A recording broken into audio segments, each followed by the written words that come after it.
Seeing Machines is a transport safety technology business. So the technology is used to monitor operators while they're driving equipment, flying an airplane, etc.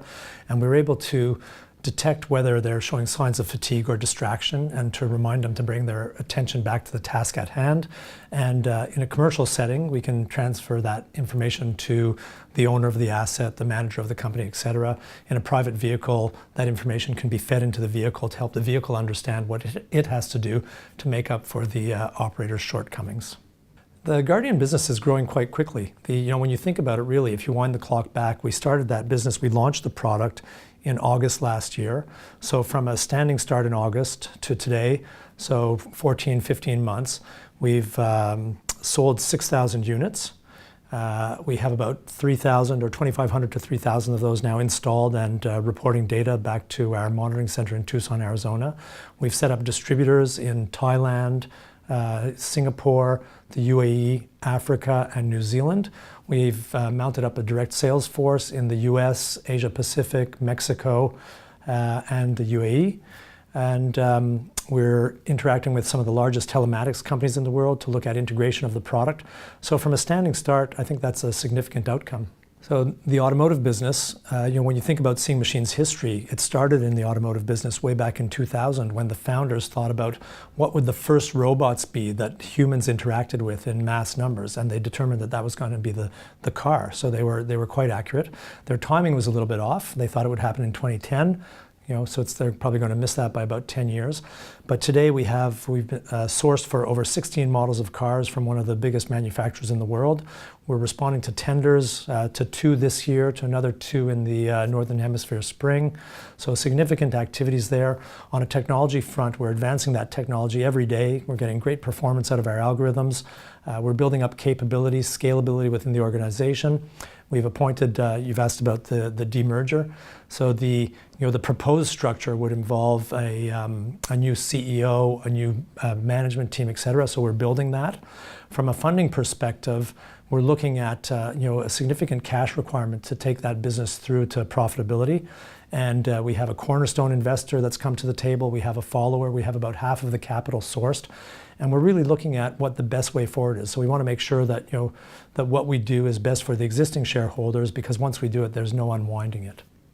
So the Fovio Vision chip, really, there's a number of purposes for it. So one, in the automotive industry itself, we felt that we could play a bigger part, secure more margin, and move up the value chain by actually supplying a piece of hardware.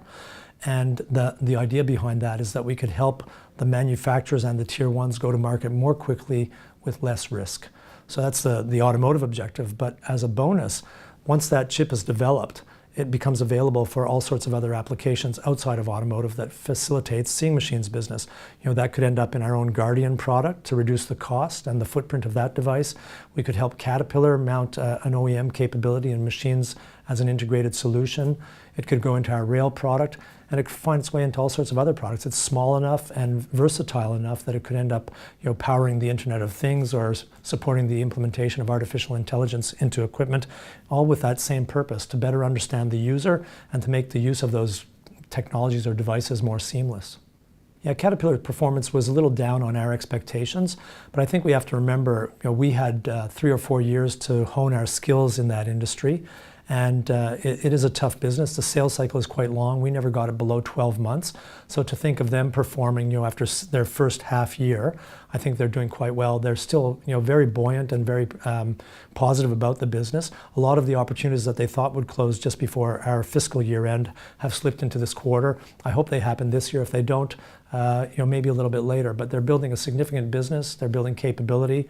They're very, very motivated, and I think they'll deliver for us. Yeah, aerospace and aviation are really exciting places for us right now. On the rail side, we're still working with Progress Rail. We were just on their stand at Innotrans in Berlin, got a great response to the technology. I think it's really just a matter of time.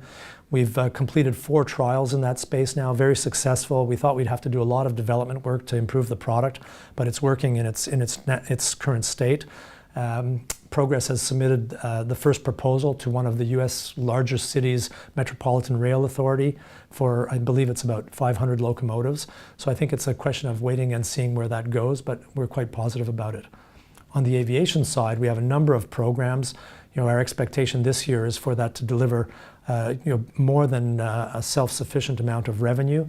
And the team's grown from 2 people to 4 people. We have programs with some of the bigger well-known providers from an OEM perspective through to air traffic control, into training, helicopter training, and military. So I'm very excited about that business over the next 12 to 24 months. I think we'll see a lot of different outcomes there. We're very active on our R&D front at 2 different levels.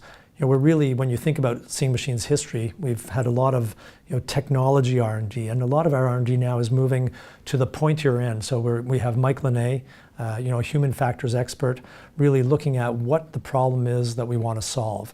And we're very focused on transport safety, as you know.